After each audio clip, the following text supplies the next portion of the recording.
Hola, ¿qué tal? Muy buenos días. Tengo el gran gusto de darles la bienvenida al Seminario de Investigación Educativa, evento académico organizado por el Instituto de Investigación y Desarrollo Educativo de la Universidad Autónoma de Baja California, a través de la Coordinación de Investigación y Posgrado de nuestro instituto. Muy buenos días por acá, en este lado del continente, y muy buenas tardes por Europa, particularmente en España, Madrid, desde donde se encuentra nuestra invitada para este seminario, el cual hoy tengo el gran honor, y lo digo con toda sinceridad, de coordinar. Bienvenida, doctora Sara Mandia Rubal. Hoy nos va a deleitar con la conferencia titulada Identidad Digital, la importancia del perfil académico investigador en las ciencias sociales. Antes de darle el uso de la voz a la doctora Sara Mandia, quisiera leer de forma muy breve, de verdad muy breve, una semblanza curricular. La doctora Sara Mandia Rubal es diplomada en Biblioteconomía y Documentación en el 2011 y licenciada en Documentación en el 2013. Ambas actividades académicas, ambos grados fueron obtenidos por la Universidad de La Coruña, y con esta última titulación obtiene los reconocimientos académicos al Premio de la Excelencia Académica de la Universidad de Coruña y el Premio Fin de Carrera de la Comunidad Autónoma de Galicia. La doctora Sara Mandia Rubal también está acreditada con experiencia laboral en el sector de la información y la documentación, y ha trabajado en diversas instituciones, mencionaré solo alguna de ellas.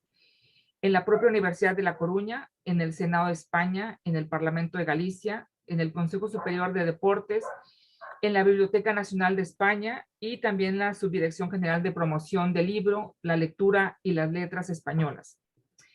La doctora Mandia actualmente se desempeña con funciones del Servicio de Documentación y Comunicación en la Fundación de Investigación Biomédica Hospital Universitario de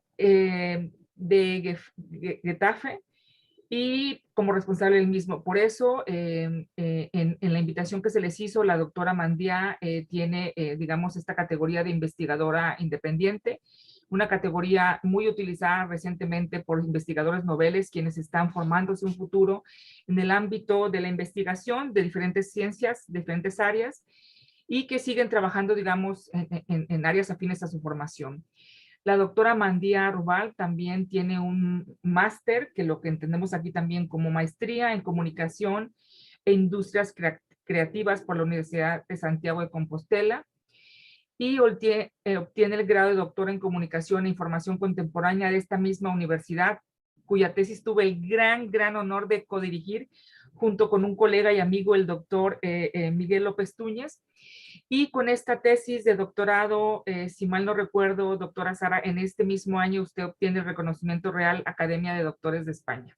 Sí. También quiero decir, como esta parte de donde embona con nuestro instituto, es que la doctora Sara Mandia ha sido una participante muy activa en el cuerpo académico del TICE, las tecnologías de la información y la comunicación en educación, porque ha participado como autora única en cada uno de los 2 libros que hemos elaborado, y también he tenido el gran gusto de participar como coautora, primera y segunda, en diferentes artículos indizados en bases de datos como Scopus de acceso abierto, porque es una de las cosas que promueve mucho la doctora Sara, el acceso abierto a la información. Y bueno, tiene ponencias en eventos internacionales, y pues sin más preámbulo, ya no quiero presumir tanto porque realmente para mí es un orgullo haber podido colaborar con usted en esta formación académica de su tesis doctoral, y pues le doy la más grande bienvenida desde acá, desde México, con un fuerte abrazo.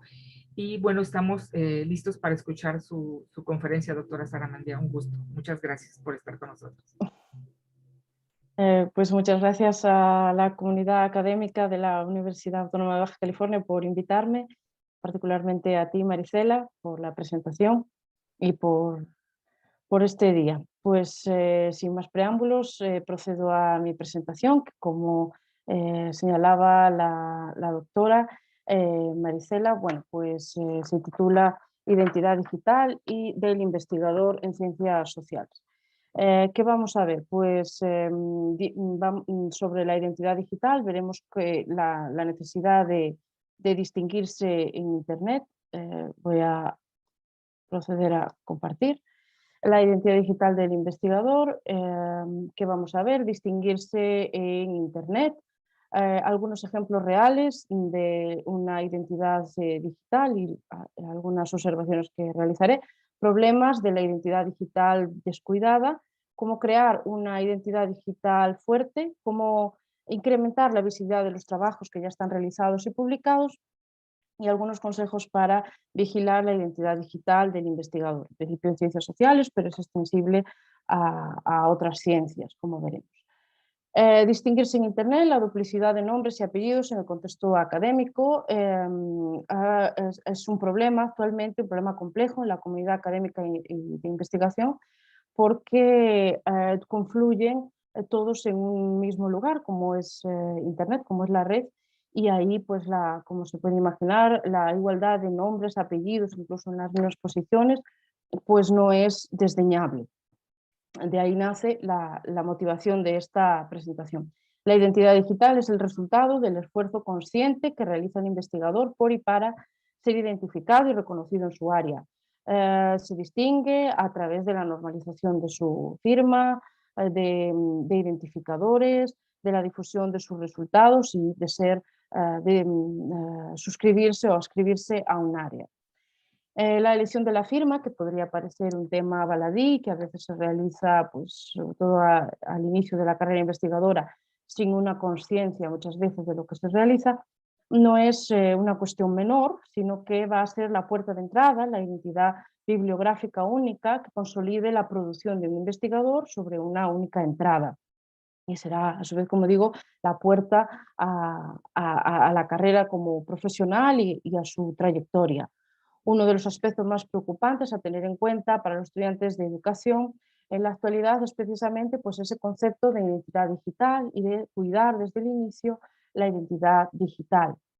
La competencia digital se demanda conocimientos, habilidades, aptitudes que permiten una gestión de la información. La digitalización de la sociedad confiere a cada persona una identidad digital que crece y se desarrolla, como digo, en paralelo a la identidad del mundo físico. Ahora en el tiempo del COVID, de la pandemia, pues vemos cómo nuestra primera entrada o el reconocimiento o la primera comunicación con un colega es habitualmente por internet, ya sea en los propios congresos, pero muchas veces pues porque conocemos su nombre o lo vemos en algún sitio su firma y queremos ver qué trabaja, porque puede que trabaje en algún área similar a la nuestra y buscamos simplemente en Google. Por tanto, bueno, y teniendo en cuenta que se hacen muchas lenguas en cualquier parte del mundo y que confluye en ese entorno general que es Internet, pues de ahí la necesidad de distinguirse para que efectivamente sea posible encontrarle en ese lugar común y cada vez más utilizado lejos de la identidad física, que, como digo, casi está quedando en un segundo plano sobre la identidad digital del investigador. Algunos ejemplos reales, pues un primer caso en la revista Signo y Pensamiento. Vemos dos tipos de firma. La primera está circundada en rojo, que sería pues Ana María López. Como pueden comprender, Ana María López es un nombre excesivamente genérico que además no acompañan de un ORCID o de un identificador. Esto cada vez es menos habitual, cada vez es más habitual que pidan un identificador objetivo, numérico, alfanumérico. Y una segunda investigadora que ya contempla su nombre completo y apellidos, que siempre es más fácil de focalizar en este segundo caso.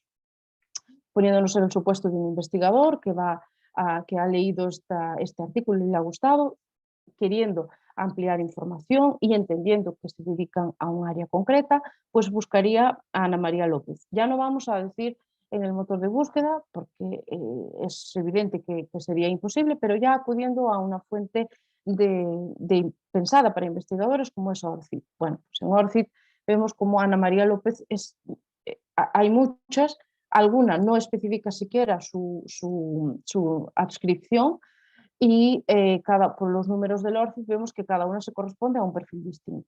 Por tanto, ahí ya se está perdiendo la posibilidad de seguir a esta investigadora y ampliar su producción y, por tanto, ella pierde la oportunidad de ser citada. Un segundo caso, en otro ámbito, que sería el ámbito lingüístico de una editorial como es Oxford Academic, reconocido, pues vemos otro digamos, nombre genérico, ¿no? Carmen Muñoz. En este caso tiene un hipervínculo, entendemos que pues seguramente le hayan pedido una biografía y a partir de esos datos ampliados sería posible, o queremos pensar sería posible encontrarle, pero a priori Carmen Muñoz, de nuevo iríamos a ORCID, una red pensada para investigadores, y vemos como al menos hay 4 Carmen Muñoz con ascripción distinta, con números ORCID distintos, y de hecho, bueno, pues un ejemplo es que una de ellas ni siquiera pone en mayúscula sus iniciales. Es un ejemplo de que muchas veces el ORCID se utiliza para obtener el número ORCID porque cada vez lo pide más en las revistas o en las entidades académicas, pero ni siquiera se cuida pues esa ventana que se abre a Internet, ¿no? Y un tercer caso, un caso personal, digamos, de mi tesis, que sería pues, una investigación en la que se estudiaron más de 2.200 autores, en este caso españoles o con afiliación a la Universidad Española, entre los años 2011 y 2016, con lo cual relativamente reciente, cuyos artículos se hubieran publicado en revistas indexadas, en este caso en Estimado Journal. En un 5,2% de la muestra, el correspondiente a 125 autores, no pudo ser, tuvo que ser despreciada, no pudo ser estudiada por la imposibilidad de continuar, de seguir a esos perfiles, para clarificar que efectivamente se trataban siempre de la misma persona. En este caso se estudiaba el comportamiento en la red. Y, como digo, a pesar de ser una búsqueda relativamente reciente, autores activos que habían publicado en los últimos sexenios, pues su firma, la ambigüedad de su firma imposibilitaba seguirles en la red.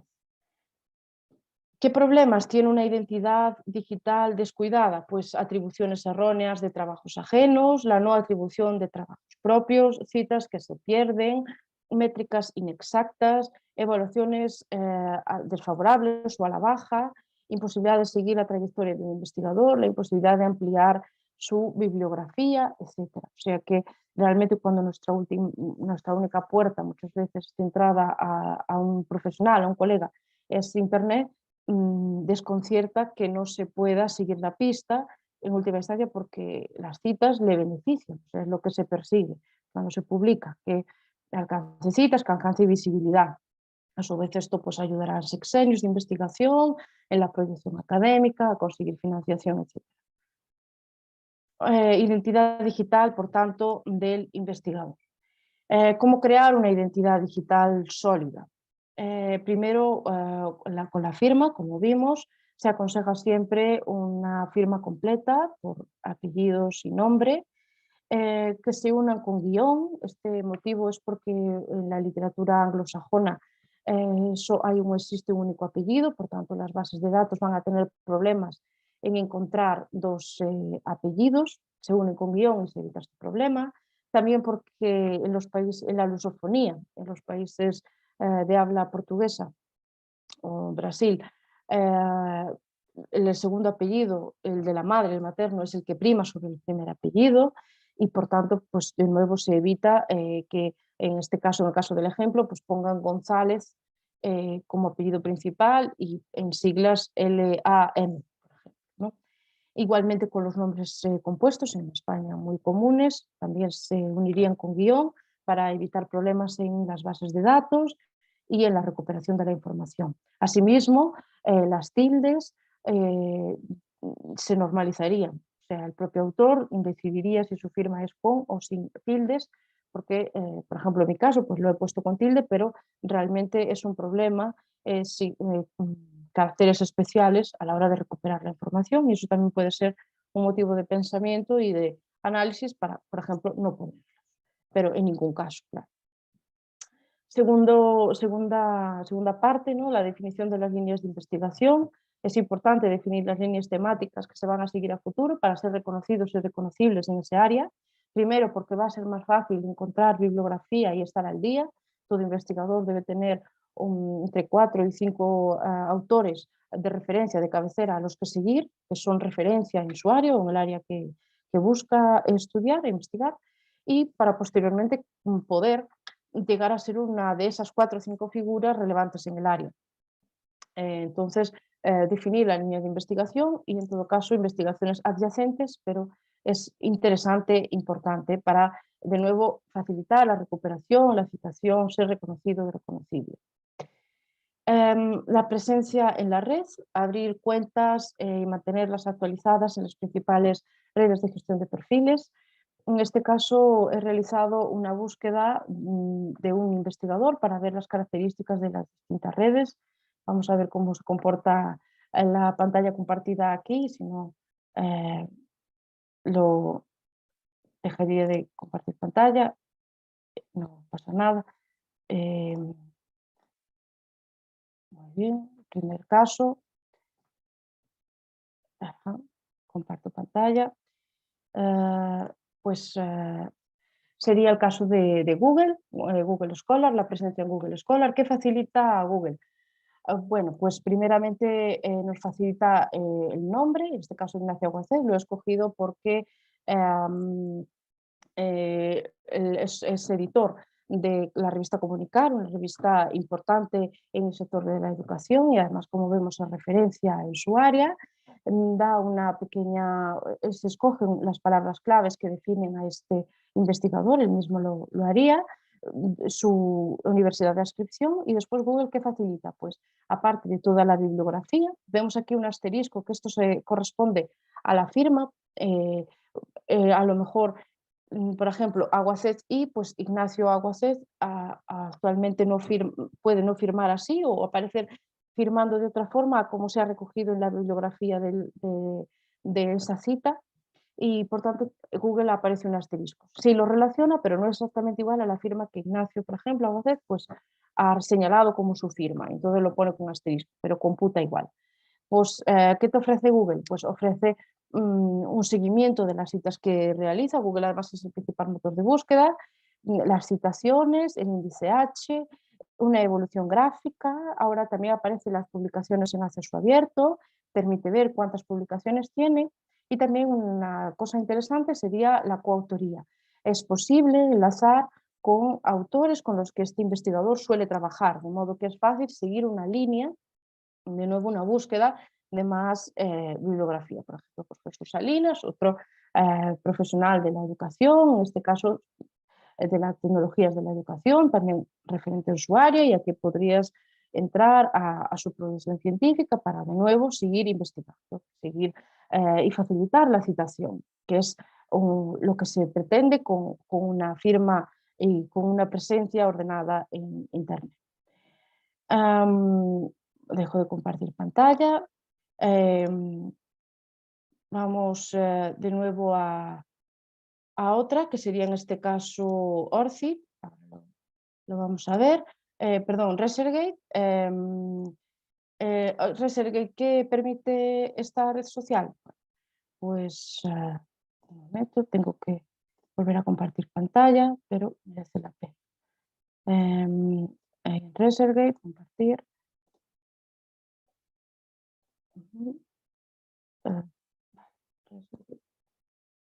Aquí estamos.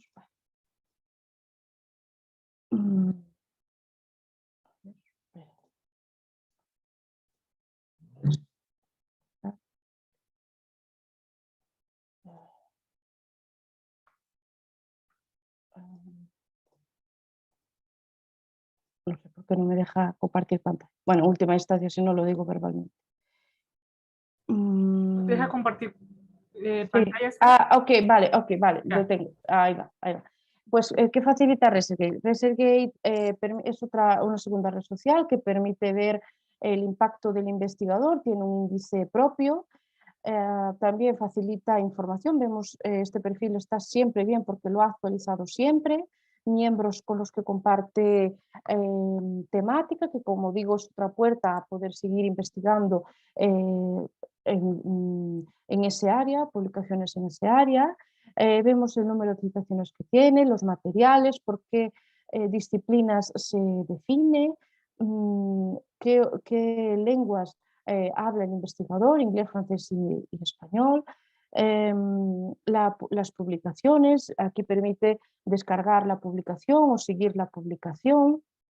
Y lo que es más importante, pues permite una interacción entre investigadores, es a su vez una red social en la que puedes, si alguna publicación que has puesto no está en acceso abierto, puedes solicitar al investigador que te la facilite y, bueno, aparte de eso, pues tiene trabajo, etcétera, o sea, es una red social, cuando Google Scholar facilita el índice H y las publicaciones, está a mayores, es una red social.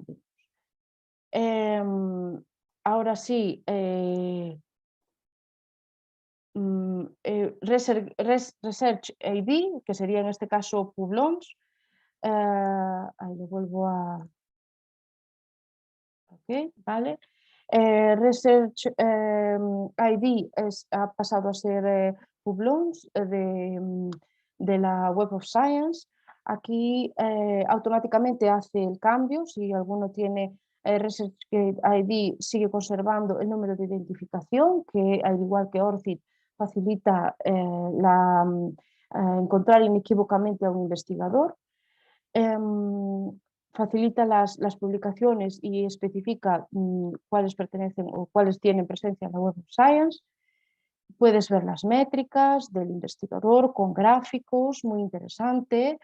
Como digo, pues las publicaciones que tienen en la Web of Science, la citación, el índice H.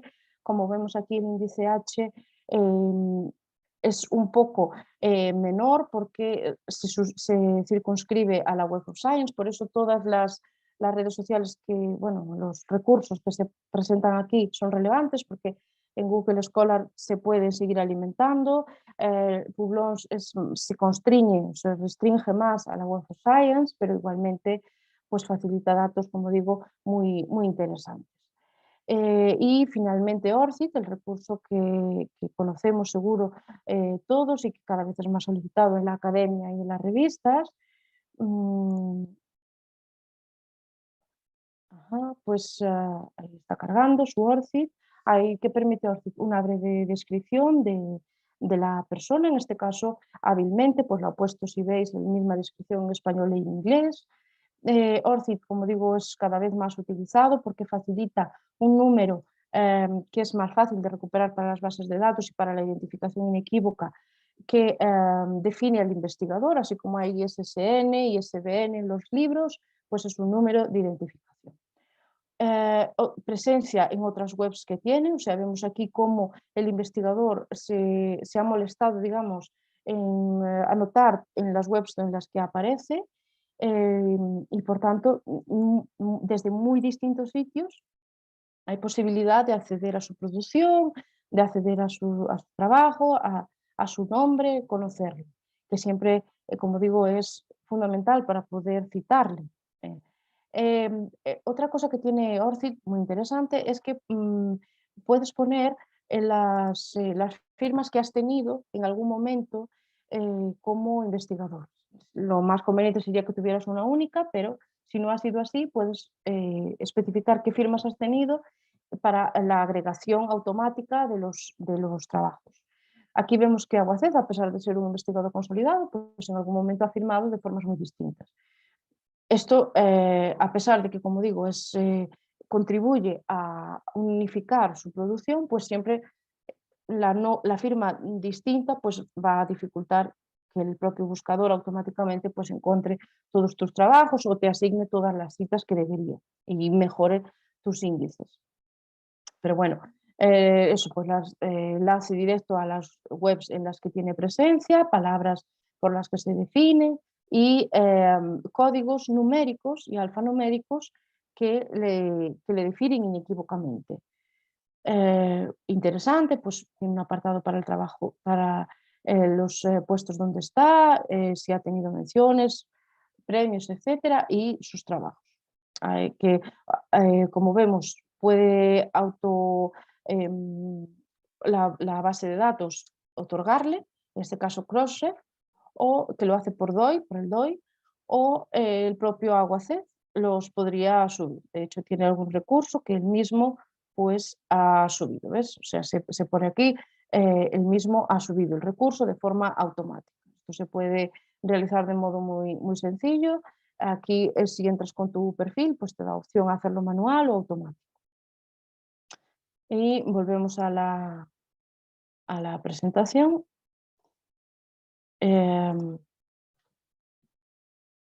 Comparto pantalla.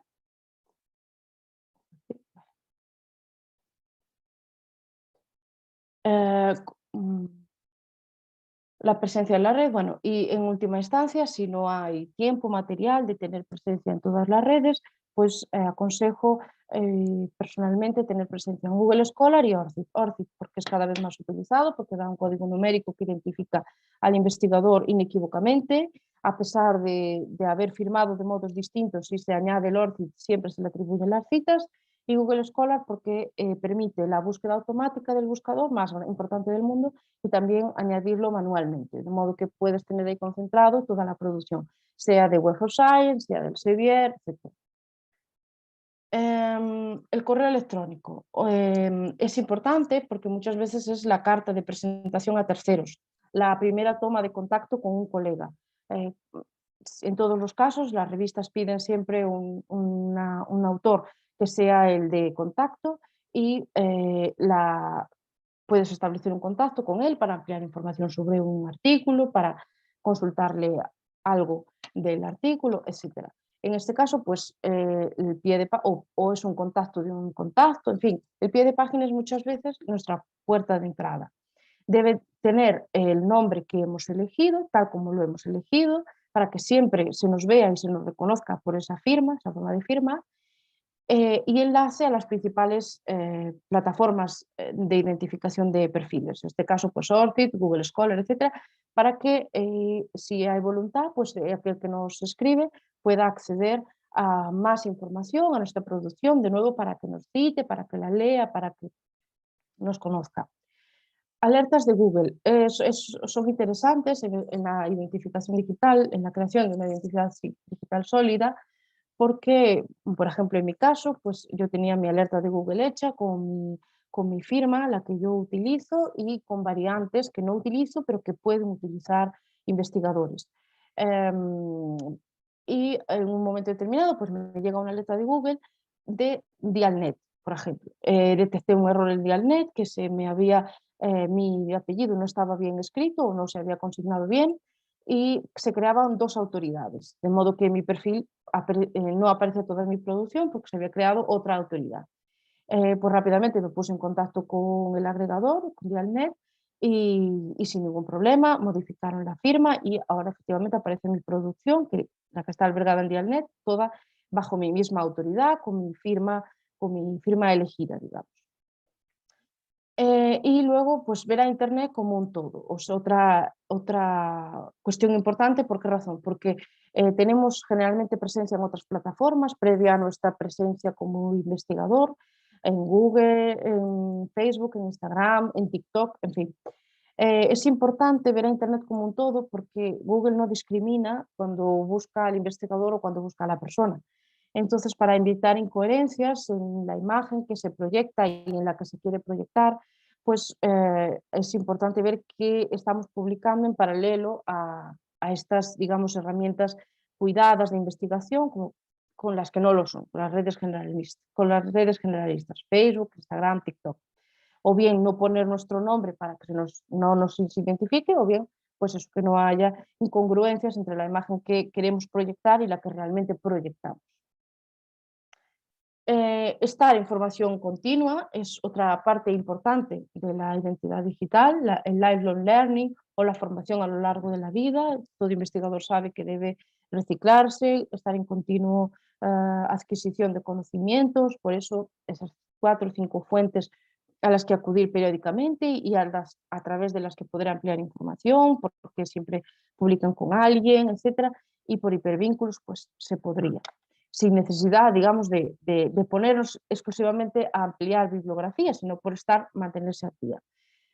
Publicar con calidad es, como digo, el camino más rápido para aparecer en cabeceras fuertes, en cabeceras indexadas y para mantenerse digamos, en actualidad, con solvencia, o sea, tener una identidad digital solvente como investigador en nuestro área.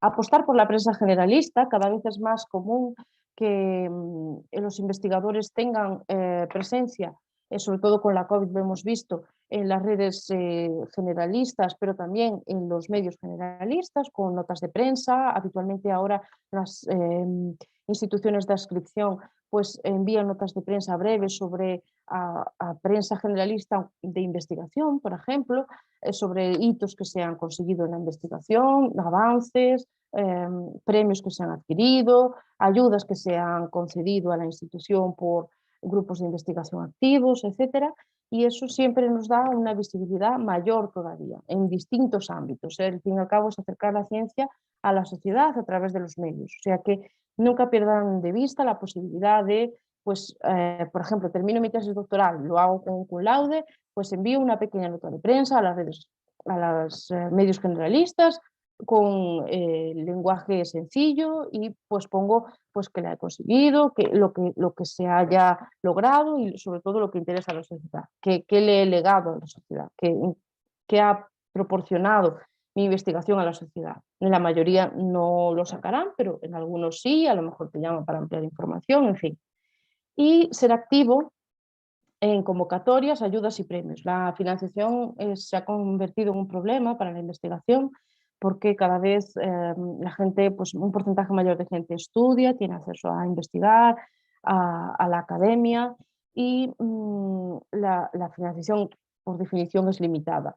Entonces, bueno, estar pendiente de ayudas, convocatorias y premios nos dará visibilidad si las conseguimos, porque la otra institución, la que nos financia, pues también querrá de nosotros explotar nuestra investigación, hacer público su patrocinio, etcétera, y es un win-win, ganan ambos.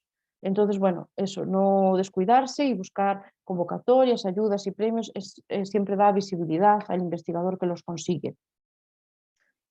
¿Cómo aumentar la visibilidad de los trabajos en la red? Pues con el autoarchivo. Como nos comentaba la doctora Marisela, abogo por la publicación a acceso abierto, y de hecho, bueno, en mi doctorado pues se ve claramente que la gente que tiene presencia en la red, una presencia activa y bien planificada, y aquellos que facilitan su producción en abierto tienen más posibilidades de ser citados y por tanto de adquirir un índice H mayor, etc. Algunos ejemplos pues sería Dialnet, DOAG o ELIS. Dialnet sería por archivo delegado, o sea, es la propia web la que nos sube el documento con una autorización previa, y por ejemplo ELIS, nosotros mismos abrimos cuenta y podemos colgar nuestra producción en internet. Aquí nuevamente voy a acceder para que vean qué rentabilidad tiene el investigador, digamos, en el caso de Dialnet. Vamos a compartir pantalla. Pues en el caso de Dialnet, aquí volvemos a ver a Ignacio Aguacet, que como digo, concentra todas las revistas, las publicaciones en una misma plataforma, pone las instituciones de adscripción, el área de conocimiento en la que lo encuadran, y en las plataformas o herramientas, algunas de las que he comentado, pero hay otras en las que tiene presencia el investigador, sus años de publicación, cuando ha empezado, y una herramienta relativamente reciente que es Dialnet Métricas, que analiza la relevancia de las revistas en las que se publica y las citas que se le otorgan al investigador. O sea, de nuevo, otra pestaña, otra oportunidad de vernos en el motor de búsqueda más utilizado del mundo, en Google, en las primeras posiciones cuando buscan nuestro nombre. En este caso, pues Ignacio Aguadez. Voy a entrar, por ejemplo, en MISNI para que vean cómo se recoge la producción del nombre de autoridad, perdón, del investigador, las variantes que tiene. Esto es lo que, digamos, vamos a intentar evitar con una firma pensada y planificada desde el inicio, que no se pierda ninguna publicación, ninguna cita del investigador. Enlaza a las principales bibliotecas nacionales, en este caso la Biblioteca Nacional de España, que de nuevo tiene sus distintas firmas, como ha firmado en alguna ocasión. Aparece la firma autorizada arriba, en este caso la autorizada sería, como vemos, el nombre completo y los dos apellidos, cómo ha sido utilizado en alguna ocasión y pone las fuentes donde ha sido utilizado en estas 4 ocasiones, o 5 ocasiones, el nombre de autoridad, o como ejemplo de que efectivamente lo ha utilizado así, con guión, sin guión, con un primer apellido, en fin.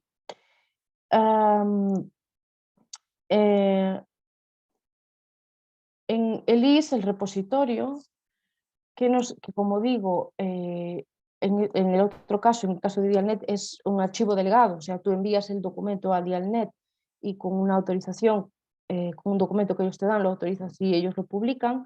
En este caso, el IS, lo bueno que tiene es que es autoarchivo. Simplemente tienes que crear un usuario y archivar la producción. En este caso, he escogido uno de los libros de los que tengo capítulo, de los que ha mencionado la doctora Marisela, para ver qué nos facilita el IS de la producción científica. Pues nos facilita enlace completo al documento, una previsualización, la cita, cómo se debe citar en APA, algunas características, las referencias bibliográficas del documento y las citas que ha ido obteniendo en esta base de datos. Es interesante porque vemos cómo 69 citas en un mes, o sea, cómo ha ido siendo la progresión de las citas, y eso es siempre interesante, ver qué proyección ha tenido nuestro trabajo. Volvemos a la presentación.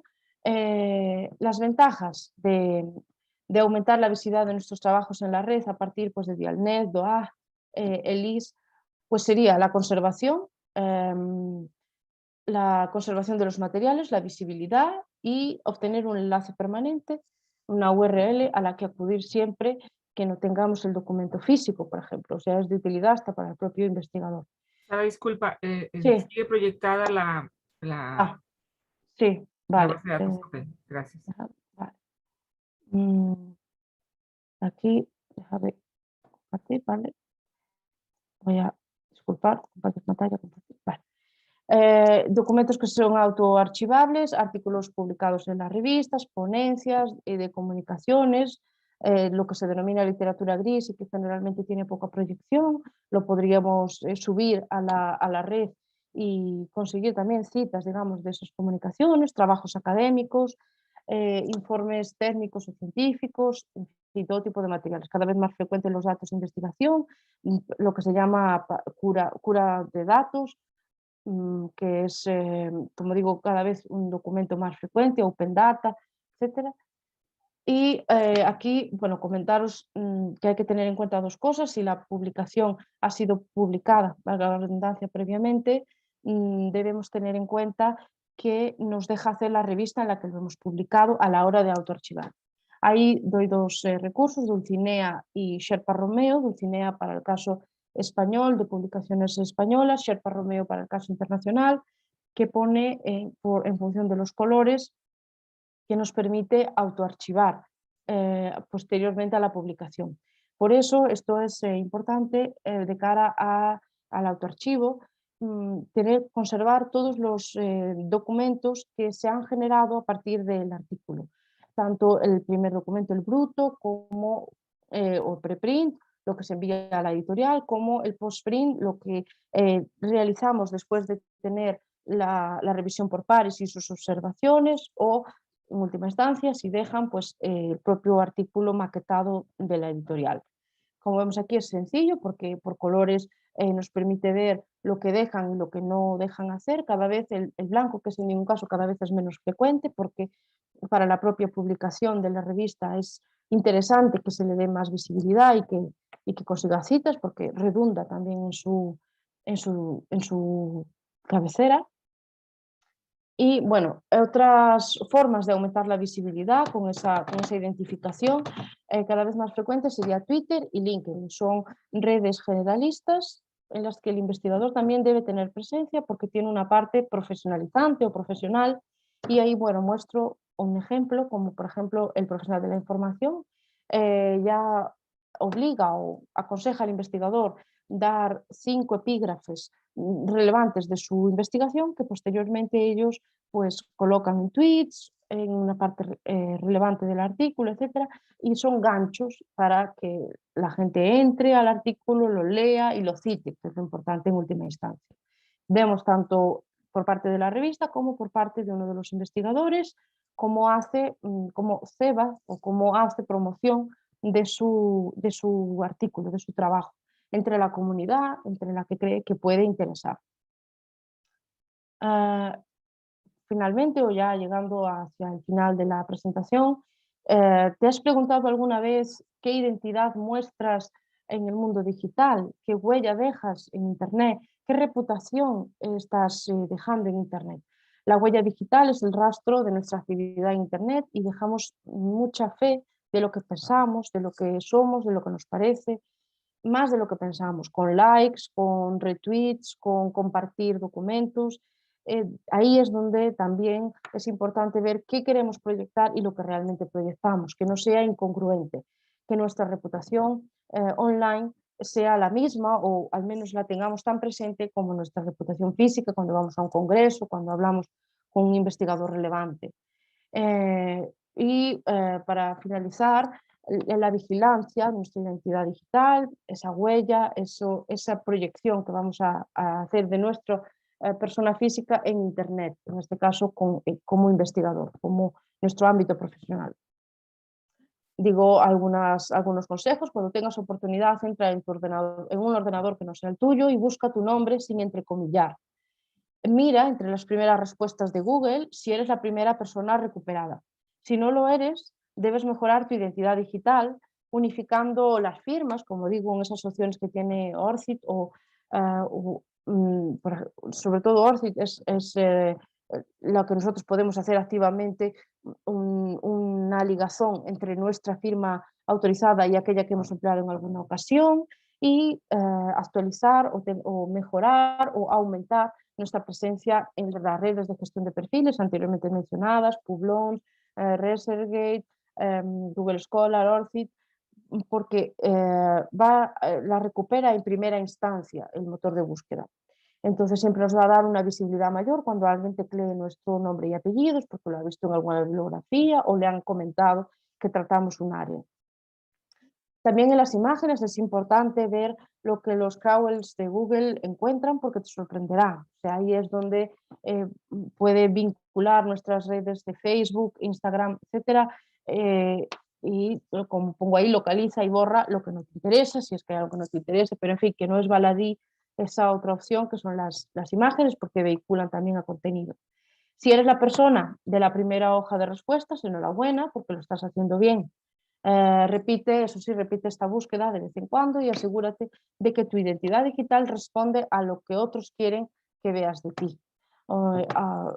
No tengo más que añadir, salvo las preguntas que me queráis hacer, que siempre es la parte más interesante de la exposición. Espero que haya quedado claro y en cualquier caso le dejaré mi presentación a la doctora Marisela para que puedan acceder a los enlaces sin ningún problema y puedan ver un investigador que ha pasado, un consolidado que ha pasado por todas las etapas, como es en este caso Ignacio Aguacet, pero que en mi caso Sara Mandía Rubal, lo pueden buscar también,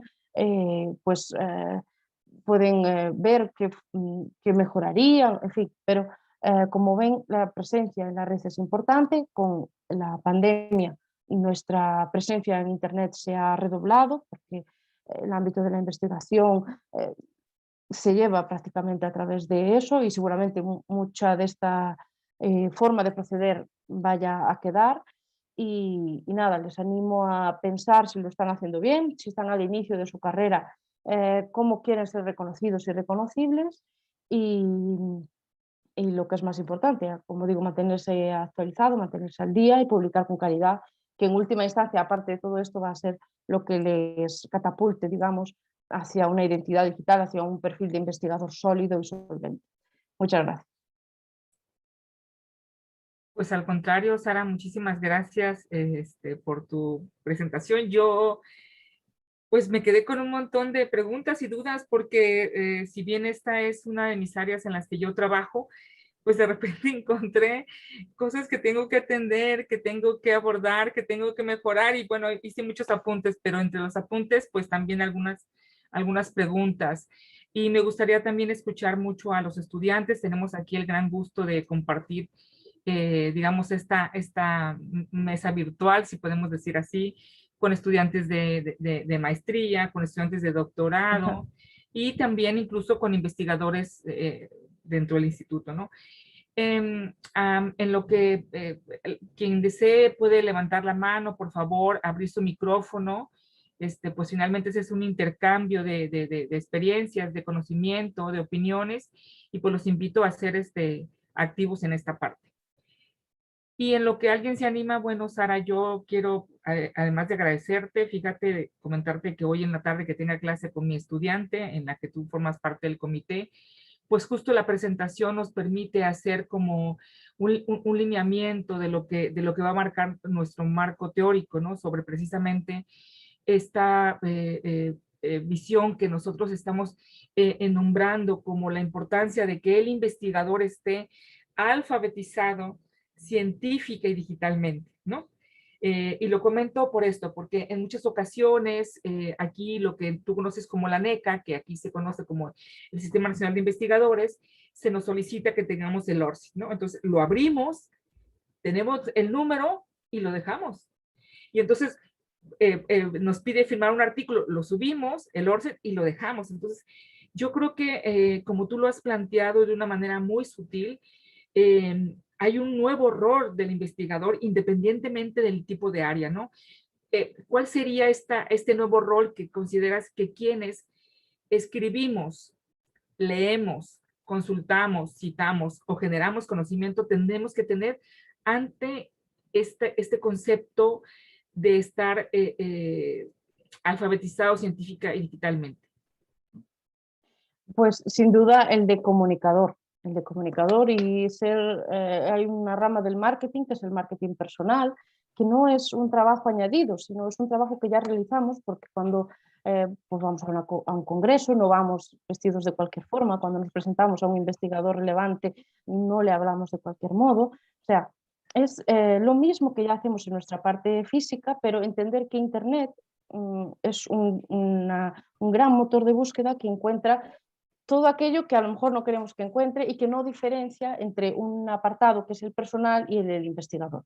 Entonces, bueno, si vamos a tener una proyección en algún momento, es relevante pensar en esa imagen que queremos dar y valernos de las herramientas que actualmente hay. No piden el ORCID por baladí, no lo piden por capricho, lo piden porque hay un problema real y es que muchísima gente se apellida igual, con el mismo orden, se llama igual, incluso pertenece a áreas, o sea, a la misma área y se llaman igual. Hay un porcentaje altísimo de un número muy limitado de apellidos, 20 apellidos en el caso español, seguramente en México otro tanto, que en distinto orden o simultáneo lo comparten millones de personas. Entonces, bueno, como digo, no es un capricho, es interesante tener el ORCID porque además da visibilidad. Google lo posiciona en las primeras posiciones, valga la redundancia, así como también LinkedIn, Google Scholar, y es interesante porque, como digo, pues si escuchan su nombre, si ven una bibliografía, en fin, que tengan la posibilidad de rastrear el perfil, que tengan la posibilidad de acceder a los materiales que ya están publicados para que en última instancia pues lo que queremos, que nos citen, que mejoren nuestros indicadores, que nos ayuden a financiar los proyectos de investigación, etcétera. O sea que ni las instituciones de adscripción, las academias, la universidad, lo pide por gusto a los docentes ni las revistas, sino que es una forma que las bases de datos consiguen unificar toda la producción del investigador y que no se pierda la que se publica en ninguna de las revistas, en una de las cabeceras. Y como digo, pues son números, código numérico, alfanumérico, que nos va a ayudar a eso. Así que esa otra cosa que tenemos que tener es comunicar, saber vendernos, pero de la mismo modo que lo hacemos físicamente, no solo que en la red. Y cada vez vemos que con la pandemia y todo, pues es más común que nos encontremos aquí en la red que físicamente. Muchísimas gracias, Sara. Fíjate que ahorita hay algunas preguntas, pero no sé si las quiere hacer literalmente en línea, la maestra Liliana Quintero, o las puedo leer. Pero estamos relacionados con un tema interesante que se habla del perfil de tu perfil como investigador independiente. Y lo quiero comentar abiertamente. O sea, ese es un término que de repente hizo un poco ruido al momento de visibilizar la difusión del seminario, porque uno está más acostumbrado a de repente identificar una institución de adscripción de educación superior, ¿no? Y yo tuve una plática muy interesante y la que agradezco muchísimo con el coordinador de investigación y posgrado, y justo le estaba diciendo que yo me había inscrito a una conferencia por parte de la CEPAL, donde la conferencista magistral se presentaba como investigadora independiente, ¿no? Y entonces ahí nos da esta línea de cómo visibilizar también y cómo visualizar la producción, el conocimiento independiente quizá a una institución de adscripción. Vamos hacia la tendencia del acceso abierto. ¿Y por qué hablo de esto? Porque comenta la maestra Liliana, que es estudiante del doctorado, ella pregunta, ¿cómo logras hacer investigación independiente? Yo creo que aquí tiene que ver en que, digo, a reserva que tú respondas, que a lo mejor hace la relación a tu institución de adscripción con la investigación que tú realizas, ¿no? Si gustas, adelante. Sí, bueno, yo en mi tesis doctoral había visto que el 90% de los investigadores que habían publicado, en este caso en este Imago Journal, provenían directamente de la academia, con lo cual tenían una afiliación, una inscripción a la academia. Esto es precisamente una de las cosas que yo abogaba por cambiar, y es que no necesariamente tiene que estar la investigación en la academia, es decir, se está perdiendo la parte profesional. En mi caso, por ejemplo, yo trabajo en una fundación de investigación biomédica, pero no investigo biomedicina, entonces no me puedo adscribir a una fundación de investigación biomédica porque llamaría a equívoco. En cambio, sí puedo investigar de lo mismo que lo vengo haciendo, y en este caso, bueno, por lo que he sido premiada, sigo leyendo la bibliografía, sigo en contacto con mis colegas investigadores, y no puedo igual enviar digamos, mis trabajos a las revistas científicas. O sea, esa parte que la hemos descuidado, que no necesariamente tienes que estar en una academia, no necesariamente tienes que estar en una universidad para publicar, ¿no? De hecho, es una pena. O sea, puedes seguir teniendo tu perfil como investigador, eres investigador, solo que no estás adscrito a o sí o no, pero bueno, a una institución académica que te respalde. Entonces, bueno, desde aquí un llamamiento a que ninguno de vosotros que estáis estudiando el máster o el maestrado, pues que no dejéis nunca si os gusta la investigación, si os gusta publicar, de mejorar vuestra publicación, de intentar publicar en revistas, de ver cómo os va, pues, el índice H. Nunca sabéis cuándo vais a querer acceder a una institución de educación, por ejemplo, en la universidad, que os lo van a pedir, o en mi caso al sexenio, o en fin, en la Fundación de Investigación Biomédica en la que trabajo, pues también se valora eso para otorgar financiación, etcétera. Y es en ese sentido en el que es independiente. O sea, no llamaría equívoco si pongo la Fundación de Investigación Biomédica, pero en última instancia es seguir investigando a pesar de no estar en la universidad. O sea, se está perdiendo una parte de la práctica muy importante, que es una pena, y que, insisto, pese a de donde trabajéis, pues os animo a seguir publicando, a seguir intentándolo, y a leer, estar al día, y a buscar alguna brecha que no hubiera sido investigada, o en la que encontráis que no estáis del todo de acuerdo, para seguir intentando publicar en revistas de impacto, aunque no estéis, insisto, vinculados a la academia. Muchas gracias, Sara. En la misma estudiante comenta lo siguiente, y creo que esa es una pregunta o un comentario que sí es necesario quizás precisarlo. Dice, la firma digital debe de coincidir con la firma física. Creo que ahí hay algo que se está perdiendo de la información.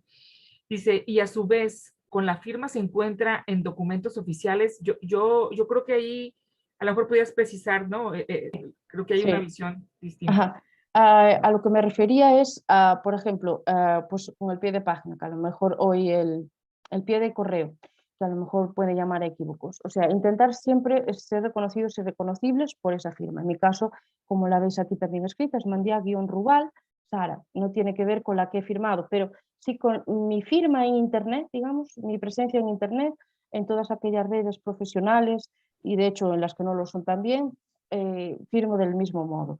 Porque, por ejemplo, en Google Académico tengo así como habéis visto en Aguacet, yo también tengo un asterisco porque alguien me ha citado, tengo publicaciones en una revista de Brasil y alguien me ha citado como Rubal, SM.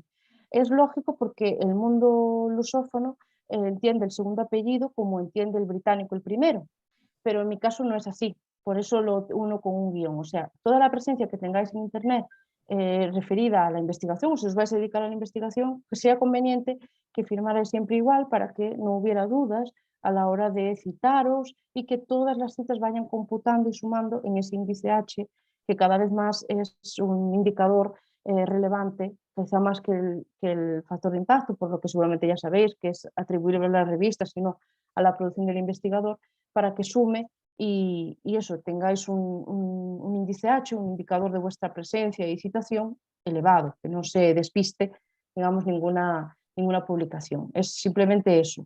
Interesante que siempre firméis igual en todos los sitios para que no haya despistes a la hora de nombraros o de citaros.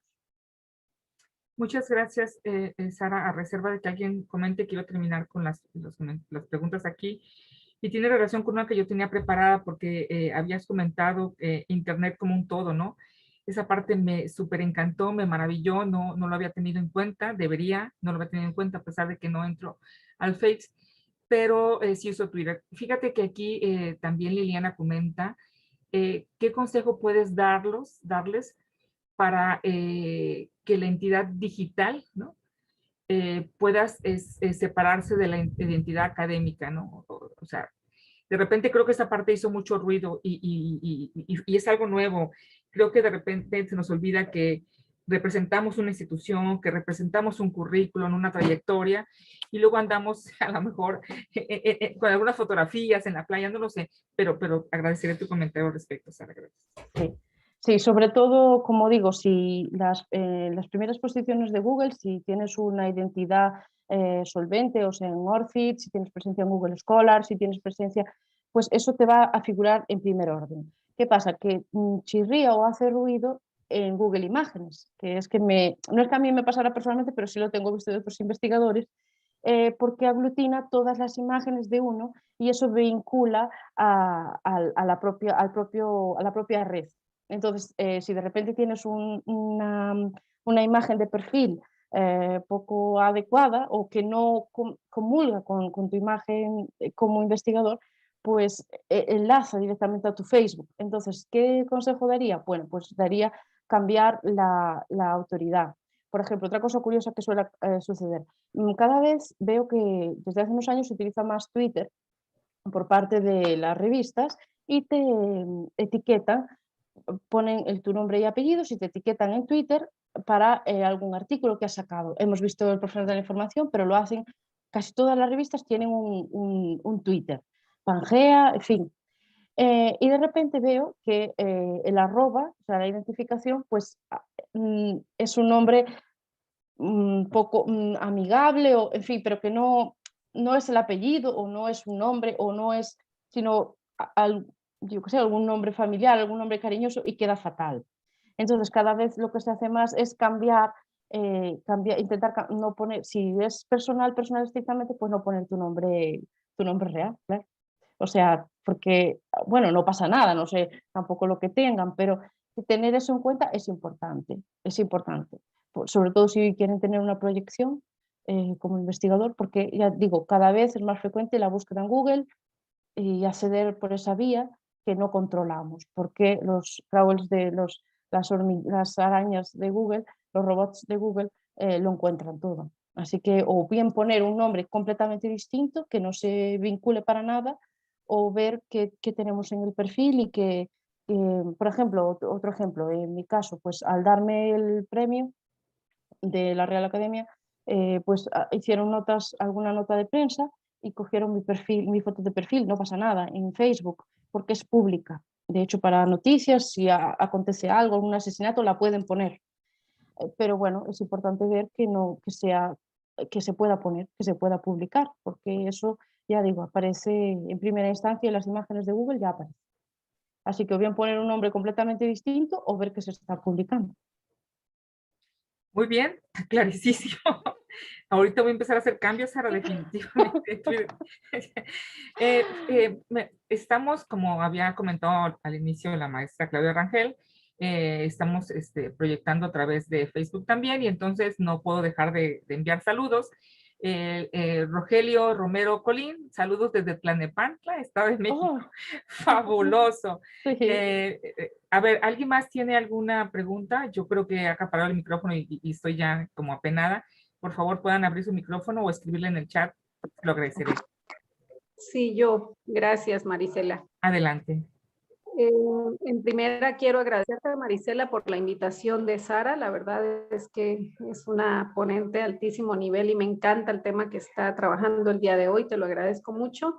Y a ti, Sara, también te agradezco mucho por toda la colaboración que hemos tenido en el cuerpo académico.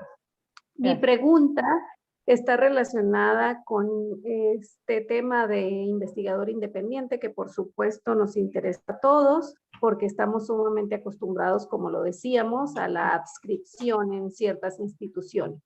Y entonces a mí me surge la duda acerca del financiamiento para los proyectos. ¿Acaso es en España común que existan financiamientos para investigadores que no están adscritos a alguna institución? Porque en México es súper difícil que como investigadores independientes podamos tener financiamiento para poder investigar. Entonces, me gustaría conocer un poquito acerca del contexto español, cómo es, cómo se mueve, tienen ustedes financiamiento aún cuando sean investigadores independientes, cómo acceden a ello, si es que, si es que existe, ¿no? Sí. Esa es la pregunta, gracias. Nada, pues gracias a ti por tus palabras y bueno, como igual que en México es más fácil acceder si tienes una institución. De hecho, para las convocatorias ayudas suelen pedir una institución de adscripción, aunque no en todas, pero sí en la mayoría. Y en lo que no lo suelen pedir y de donde se puede ahí extraer una parte para la financiación y para la motivación y para seguir investigando, serían los premios. Cada vez son más habituales las convocatorias de premios, bien a publicaciones que ya se han editado, que se puede presentar la publicación y optar al premio, o bien a publicaciones inéditas que se pueden enviar y lo valoran y se puede optar a premio igualmente. Y también sobre la... Se me ha ido la idea. Disculpen, en mi caso, por ejemplo, sobre un premio que, o sea, mi premio que es el de doctorado, pues sobre un trabajo ya publicado. Se me había olvidado. Y sobre traducción, traducción y APCs. Tampoco hace falta para eso, no en todas las convocatorias, para traducción y APCs, Article Processing Charges, los pagos por publicación, que son muy costosos, sobre todo en revistas tipo el Sevier, WOS, etcétera, que rondan los 2.000 euros, en este caso, dólares en el vuestro, 2.500. Pues cada vez hay más ayudas concretas a la publicación en este tipo de revistas, a la traducción al inglés, y no en todos los casos se necesita tener una institución de adscripción. En la mayoría sí, pero ya no en todos. Y como digo, se está perdiendo una parte muy importante del conocimiento, que es el conocimiento práctico, que se adquiere, por ejemplo, pues, en ingeniería, en los coches, ¿no? O sea, en los ingenieros que diseñan los coches, etcétera, pues no necesariamente tienen que ser ingenieros de universidad, sino gente que está efectivamente trabajando y que tiene mucho que aportar. Así que, insisto, animo a la gente a que siga investigando, que siga vinculada a su tutor. Yo a mi tutora Marisela la sigo a veces molestando y que no dejen de hacerlo sin necesidad necesariamente de tener una institución de adscripción. Muchísimas Muchas gracias. gracias, Sara. Gracias, doctora Katiuska. Gracias, doctora Sara. ¿Alguien más tiene algún comentario? A ver, yo voy a pedir que el doctor Sergio haga un comentario. Él siempre participa. No puede estar ahora muy serio el doctor Sergio Reyes. A ver, doctor Sergio Reyes, ¿por qué tan serio hoy?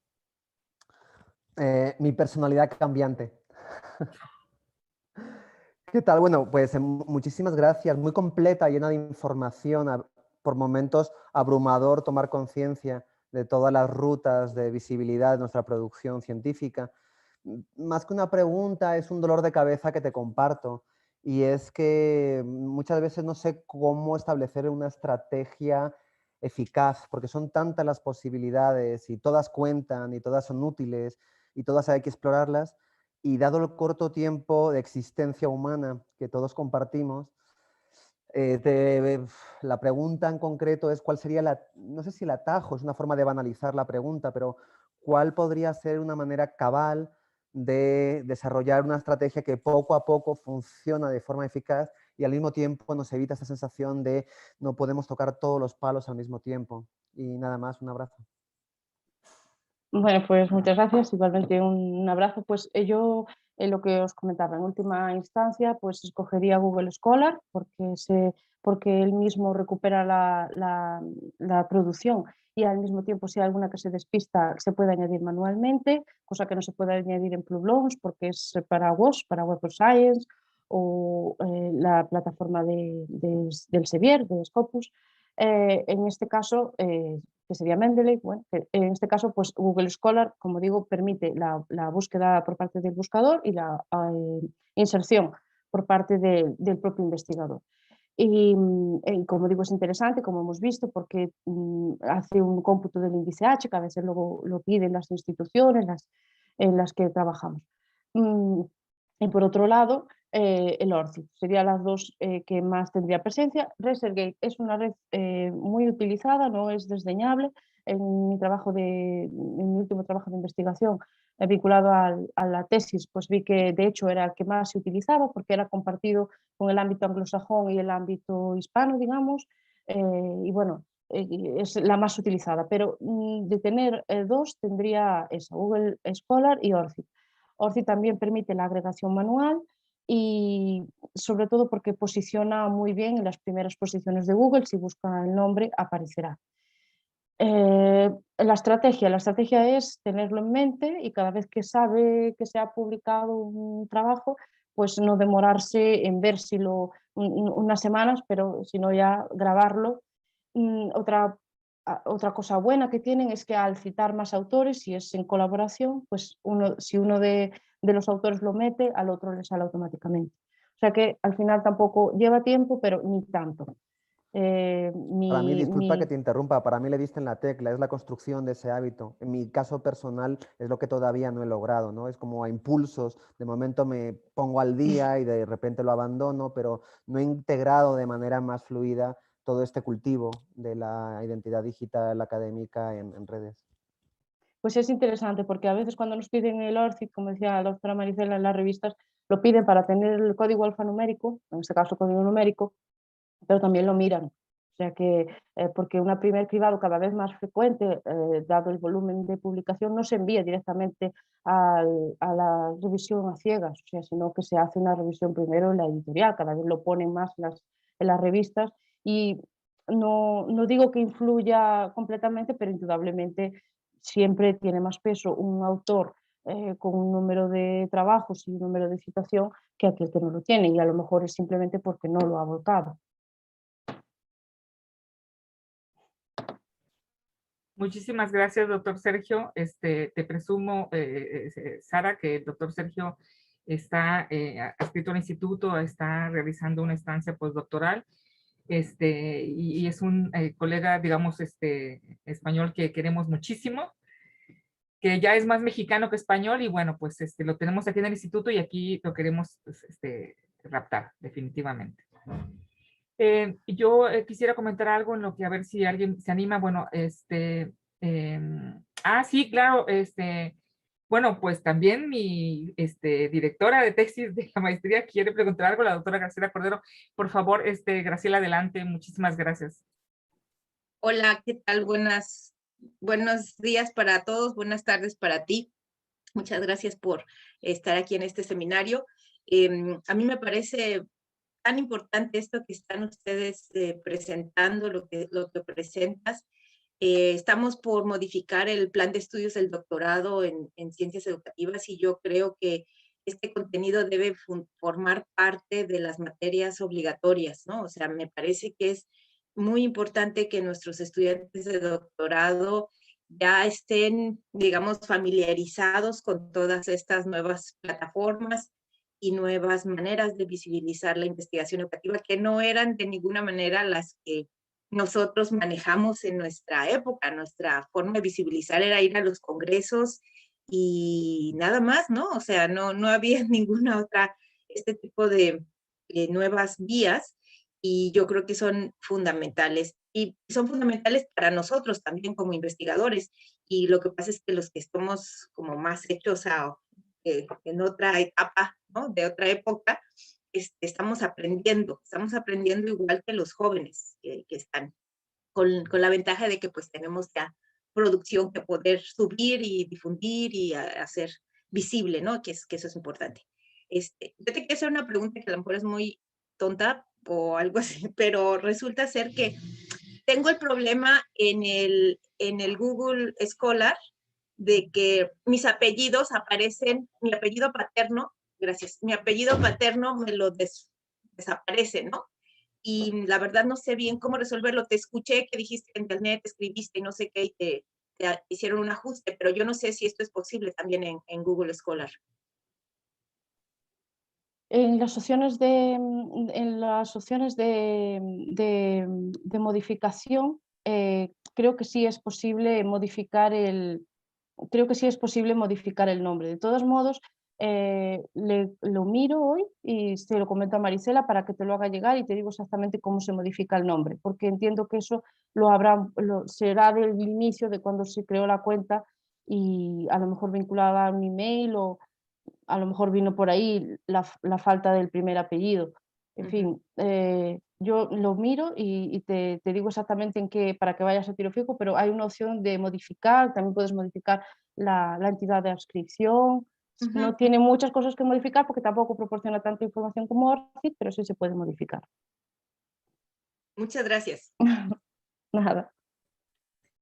Sara, pues mira, ella, la doctora Cordero, es mi directora de tesis y yo también quiero presumirla muchísimo porque ella fue quien me sumergió en este mundo en el que he vivido muy feliz de la comunicación científica y bueno, muy contenta. Entonces, bueno, te la presumo también, Sara, porque me parece que es algo que de verdad me cambió académicamente la vida. Muchas gracias.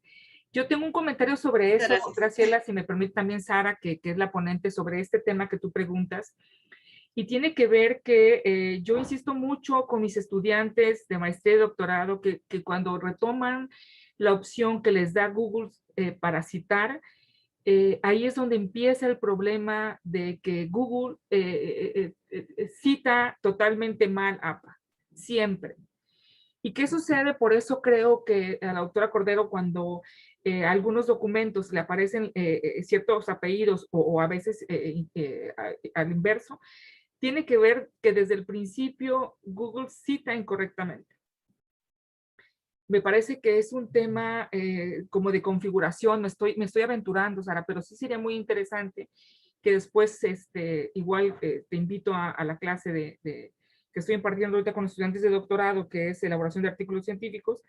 De hecho, hay una parte que trabajamos la identidad digital y creo que ahí pudiéramos también a lo mejor resolverlo y ver qué podemos investigar y dar respuesta no solamente a la doctora Cordero, sino también a otros académicos y estudiantes que plantean eso, ¿no? Solo por último, Sara, me gustaría que me dieras tu versión sobre ELIS, ¿no? El repositorio porque creo que a diferencia de Dialnet y otros, este repositorio, por lo menos a mí, me ha pedido, los que he subido los libros en donde somos autoras, me ha pedido la carta de cesión de derechos de la universidad.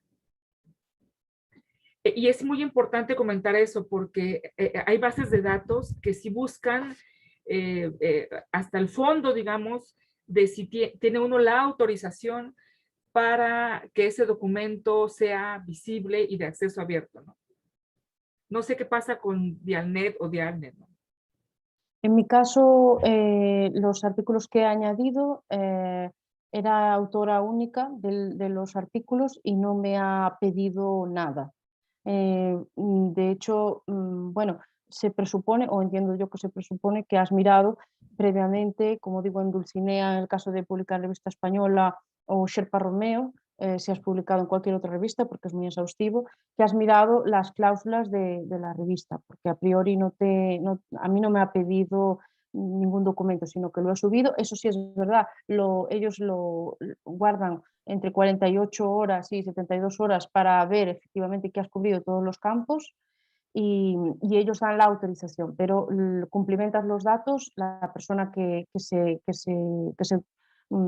loguea, digamos. En cambio el Dialnet no, es un archivo delegado. Tú escribes, o al menos en mi caso, escribí un correo y ahí sí ellos te dan un formulario, rellenas el formulario y lo debe rellenar todos los autores que figuran en el artículo. Que fue lo que hicimos con el libro, ¿no? Sí, Que hasta sí, firmamos. Sí, sí. yo, perdón, no me expliqué correctamente. En el caso de Elis, lo que tuve que enviar cartas para poder asegurar que el documento estaba en acceso abierto es con los libros, solo con los libros. Ah, claro, en mi Con los caso dos no libros es... en lo que hemos publicado, que son del cuerpo académico, y con uno que es de mi tesis. Entonces, yo lo que quiero decir es que quienes tengan ahora o cumplan los campos del área en la que solicita ELIS y tengan un libro editado por la universidad con ISBN en la universidad, ustedes pueden solicitar una carta al departamento editorial y esa carta misma la envían a ELIS o a otras bases de datos y se les permite dejarlo visible. Eso quería básicamente comentarlo. No sé si alguien más tenga algún tipo de comentario, duda, algo que quieran hablar. No sé, usted, María Alejandra, ¿tiene algo? ¿Nada? O sea, es nuestro estudiante, pero bueno, ¿alguien más? Si no... No, doctora, todo muy claro, gracias. Perfecto, genial, genial, genial, me da mucho gusto. Porque de hecho, como te comentaba, parte de tu trabajo hoy vamos a retomar para la construcción justo del marco teórico y nos cayó muy bien.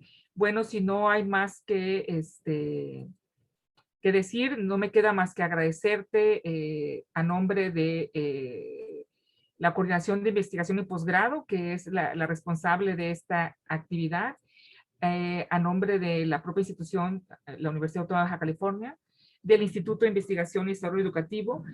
Y bueno, pues te otorgamos esta constancia con mucho cariño, con mucho afecto, con mucho reconocimiento.